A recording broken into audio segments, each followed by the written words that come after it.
This is a part 2. If you don't understand what that means, then you need to go back to my page and go back a video, because this is the follow-up to the first video in my series about getting ready for Vintage Computer Festival Midwest. To recap, I'm taking my MicroVAX 3800 to Vintage Computer Festival, and I'm just going to have it there set up so you can play with it and see XUI and log in via a terminal and see the weirdness that is VMS. So the deal with the MicroVAX is that I had bought and installed a video card that wasn't necessarily intended to be run on this exact system, that didn't come with any peripherals, and so I had to build kind of a breakout box to convert modern-ish peripherals to work with that thing. And it wasn't really so much of a breakout box, because there was no box, so it was more of just a breakout. So for the show, I'm building the box part, and so far, I mean, you can go back to part 1, but it's still plugged into power, and I'm going to break it again. This is what I have. There's the level converter, there's a Raspberry Pi, there is the other level converter that I started building. So I'm going to put more level converters on here, and I'm going to get back to sticking stuff on the board, and hopefully I'm also going to get the walls on, get a cap on, and then I can move on to, as I said in the last video, doing the software part, which will probably be in a part 3. Anyway, I will unclutter that, and then we'll get started building the second set of level converters. Let's do it. It is now Sunday, the 29th, so I am going to try and do the best I can to bust ass and get as much done as I possibly can here.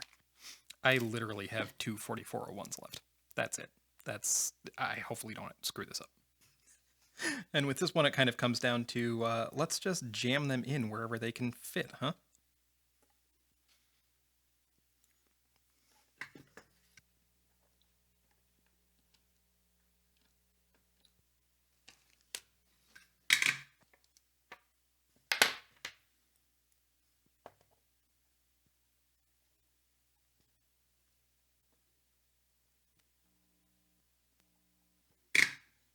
Obviously, there are faster, easier, simpler ways to get something like this done, and this might not even be necessary, but I love doing little things like this legitimately because it's like satisfying, like making jewelry or something, except that then it actually functions when you're done, which is way more satisfying.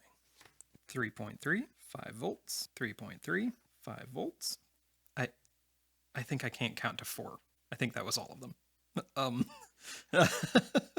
I was looking for another one, and there's no other one. That's it. That's the last one. All testing good. Okay, let's move the frick on now.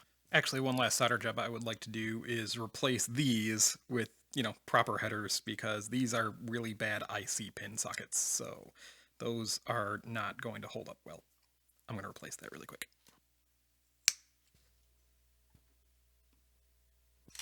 Ooh, I should have charged that battery. I think that might be it for actual hardware.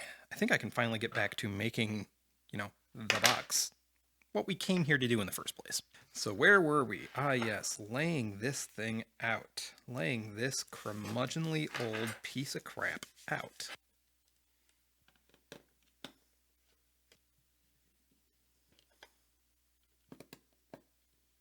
Okay, so this needs to get on there, and we need to hope that the PS2 also fits in there at the same time, which I think we might just be able to get to work.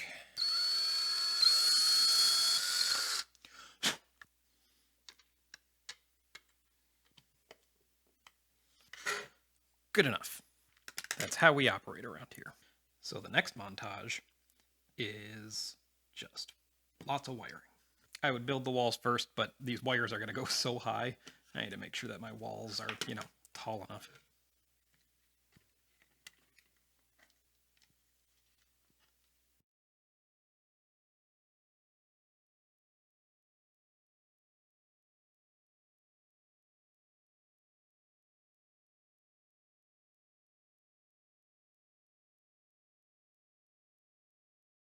Man, it would have been really useful? To have a toggle that could disconnect the 5 volts coming in here so that I can run this off of a computer. Maybe I'll just do that. I think I should just do that. That's the 5 volts coming in from the VAX. And I'm going to put a header right in there. And I'm going to make a little jumper that I can shove into that header if I want to hook the 5 volts up from the VAX. And then I can pull out if I don't want the power from the VAX.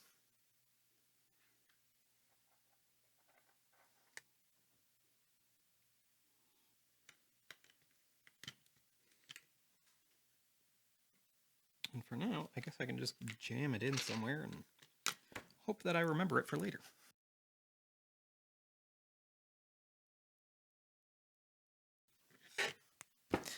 That's that? It is. It is an ungodly gangle, but like, this will get, you know, mushed down, and then it works, and then it's great, and then I can yank these all out and use these again for other projects. Or if I want to, I'm not precluded from soldering this all back together, you know, if I like it a lot and I think it's going to last. But if I ever want to use this Raspberry Pi again, just pop it right out. Done. This thing has been begging for it, this poor gangle of wires. Let's close this up. Let's put some walls on it, huh?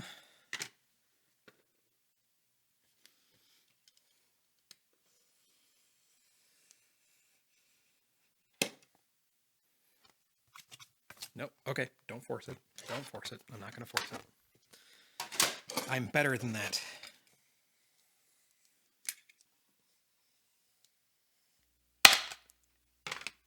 That didn't feel so bad.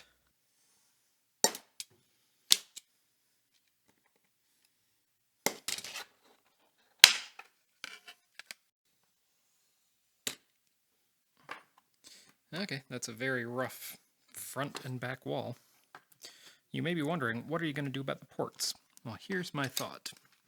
It's not a good thought, but I do have a thought. I'm going to mark out where they are, and I am actually going to put a little kind of bar of material underneath the ports, and then I'm going to cut a groove in each of the ports to help hold them in place. So this will be the most detailed part of the whole build. Wish me luck. But I think I'll just I'll cut a strip here, I'll cut a strip there, and then out of the middle I'll, you know, build something that makes sense.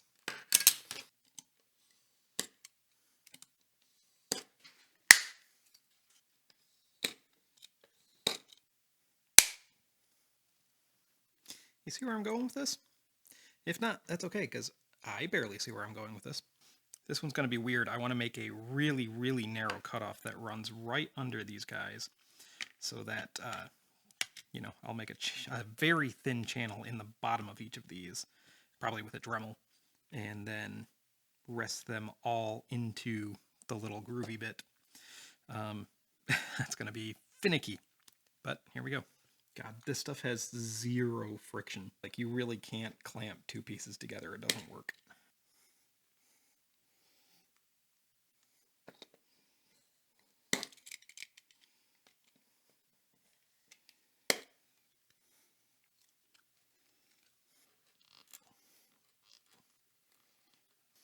It would be very convenient if I had like a pair of pliers or something, but of course no. Wait. Is this genius or stupid? Or both? You know, actually, genius is a strong word. It's a very strong word, but that did work. Can't argue with results.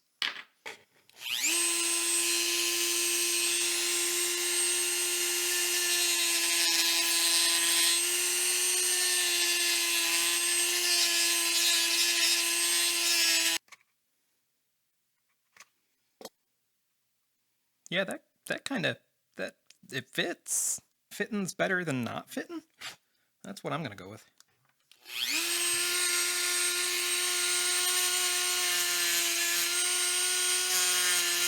It's not exactly clean, but I think that's going to be like a thing that'll do stuff. Let's do that on the other one too.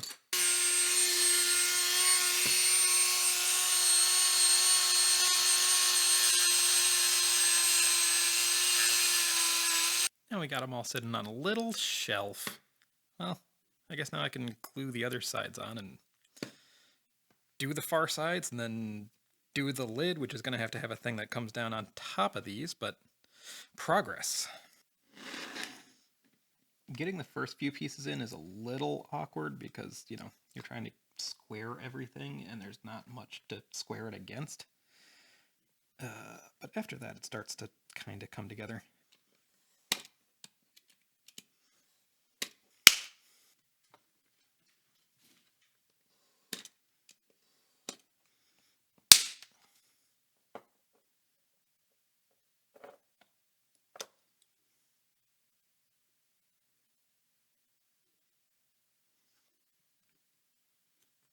The good thing is it bonds almost instantly. It's not strong right away, but it does cause them to stick to each other, so you don't have to really hold them or clamp them. And like, it's rough, but now we have a couple walls on there, and they are stuck together.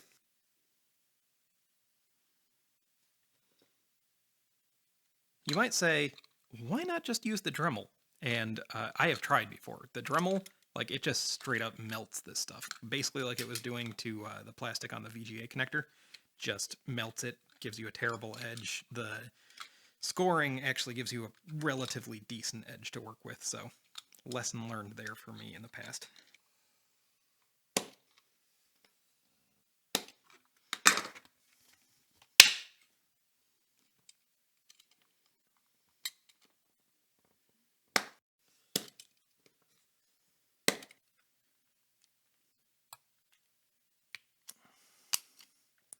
Come on, this is the best tool. Everybody knows it.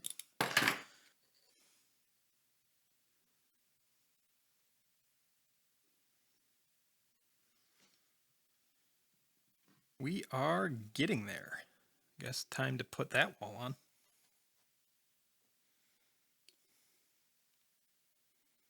Oh boy. I gotta add a slot for the cable coming in. Didn't really occur to me. I was driving 100% forward 100% of the time, but we'll burn that bridge when we get to it. You can never add. You can always take away.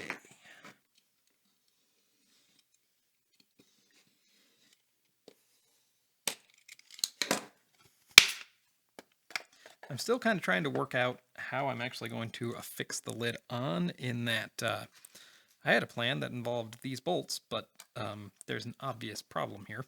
What I do want to do is put like a lip on the inside of this box. It seems like a good idea, though. The more I think about it, the less I want to do it. Well, maybe at the very least I can get this flap situation figured out. Whatever that's going to be. Oh boy.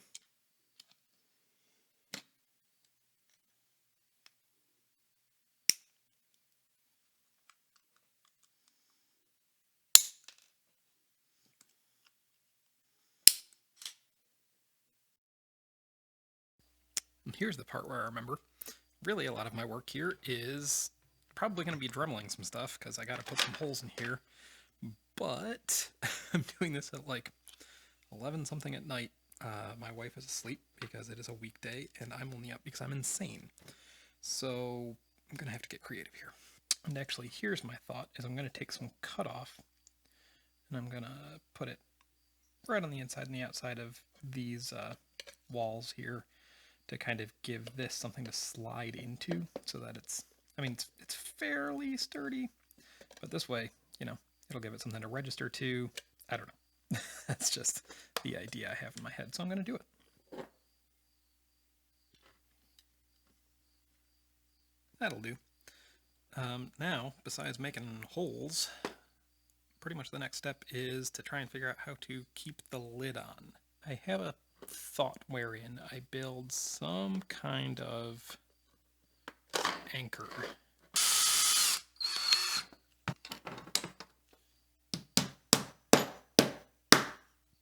That was, I don't think that was the right nut. No, that is like the next size down.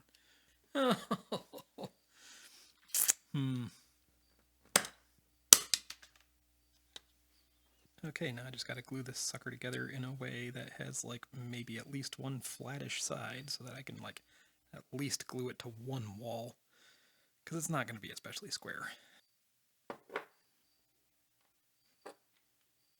Full sandwich, glued up.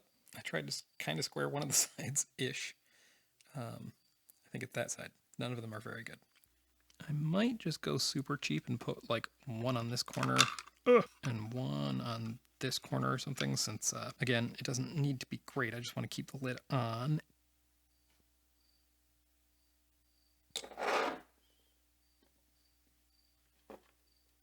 Okay, I'll let that dry for a bit and build another one, and then think about how the heck I'm going to line up the screws in the lid.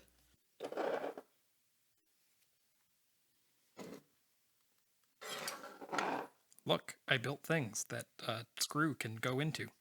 The cool thing is, I mean, it looks pretty wonky, but actually, like, it's got a good weight in the hand. It feels like a thing, like I made a thing. One would be deceived. Yeah, so what I'm going to do here is going to kind of half eyeball it. Wait. Here's a smart idea. I'm pretty sure I'm poorly reinventing centuries of craftsmanship.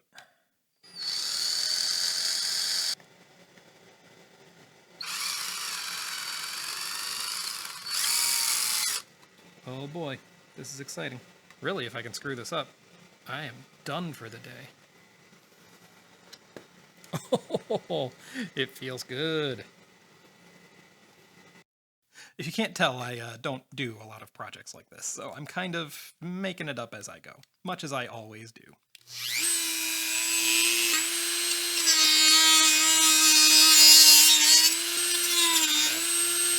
It makes really quick work. It makes really quick work of it, but it is so melty.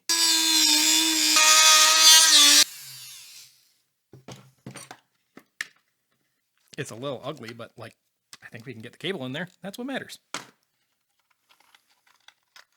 Well, look at that. Look at that lovely hole. Okay, so this next bit is real dangerous because the Raspberry Pi is right here.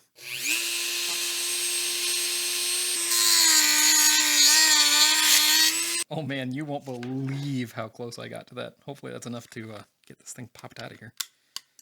Oh my god, it's still hot. Dremels, man. This is the USB connector, and it's basically flush. I can definitely get an OOSP into that. Well, gosh dang, people, I think that is an actual, if not beautiful, fully functional enclosure that I can, yeah, that'll withstand some stuff. Now is just to make it work. Actually, that's a lie. Now is to extend this cable. Then is to make it work. All right, no turning back. The question is, how long should I make it? And the answer is, I have no friggin' clue. Well, if we're going to be consistent with the previous video, we should probably make sure that we have at least one fast-forward segment, so please enjoy some more of my hastily thrown together music.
Okay, so while we deal now with my bunnies rattling around in the background, I want to do some tests. The software isn't like totally done, but we should at least be able to kind of do a sanity check.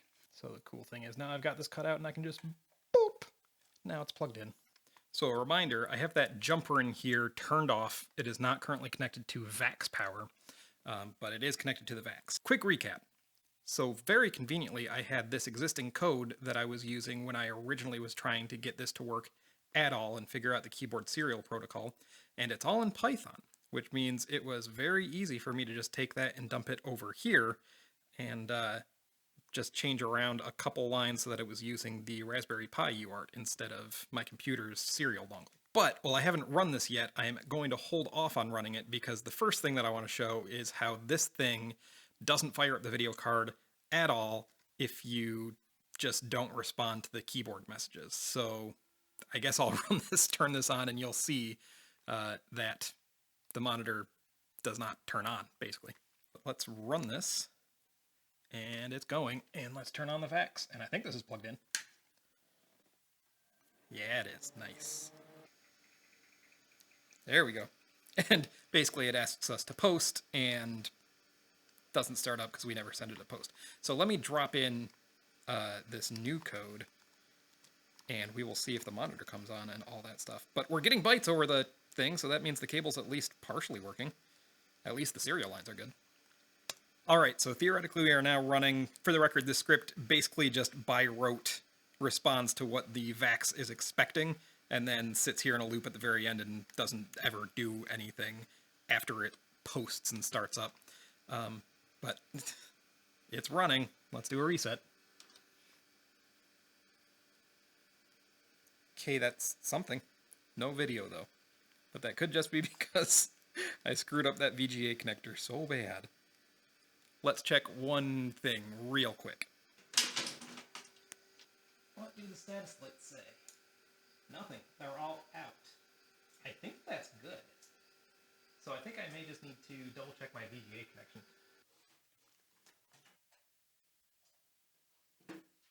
Well, I'm feeling fairly confident now because this morning I popped everything out of the box again, and the green solder joint was broken again, which just meant that I needed to patch that up. So I added a little more wire in there. Should be a little sturdier, and I think that that is our ongoing issue. So let me bring up the screen capture here. All right, so we're in the same spot we were yesterday. Let's see, I need to reconnect all my shit. There we go, we're connected. So, gonna try the same thing I did yesterday, and fingers crossed, it would be very nice if this just came up.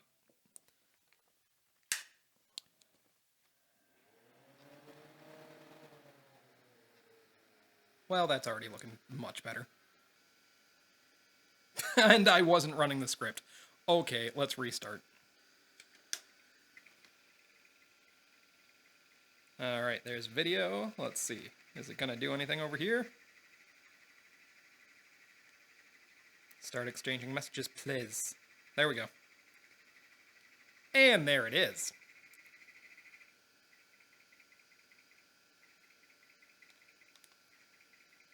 Well, that was pleasantly easy. So an important thing to remember is that this thing over here, yeah, it is, again, just the script that I had written in the first place to get things to start up at all. It doesn't actually do keyboard emulation per se. It just sends the things that the machine is looking for at boot up time to basically say, hey, I'm a keyboard, and leave it at that so that everything comes up. But that said, this is the second video, and it's already, just FYI, it is the Saturday before Vintage Computer Festival, so I think I am going to go ahead and wrap it up here. Unsurprisingly, there's still a lot of work left to be done, but I'm just going to cut it because it's all programming work, and that's kind of super boring stuff. Still got to get the PS2 side of stuff working on the Raspberry Pi. The serial stuff is kind of figured out, but it's a lot of porting work from what I already had over onto the Raspberry Pi. And I'll just let you know it's probably going to work fine. I'm going to try and play with the PIO, the programmable I.O. on the Raspberry Pi to do the PS2 stuff, so that's fun. But regardless, this will definitely be there, and now that that's all shored up and you can't screw it up too bad, I feel really good about it. I'm going to try and bring some other stuff too. It's the long Labor Day weekend here, so I'm going to try and get as much as I can done before the 11th, which is the first public day of the Vintage Computer Festival. I'll put the information here, and I hope to see you there. This will definitely be there, obviously, as well as other stuff, you know, whatever I can think of. I might bring my 65816 breadboard computer if I can tinker with that a bit. I may set up some stuff with this that's a little more interesting than it just being there. We'll see. I'm going to do as much as I can, but I only promise you that this will be there. And so will I. So I will see you there, and thanks for tuning in, and I will see you next time whenever I have a good project to do. Okay, bye.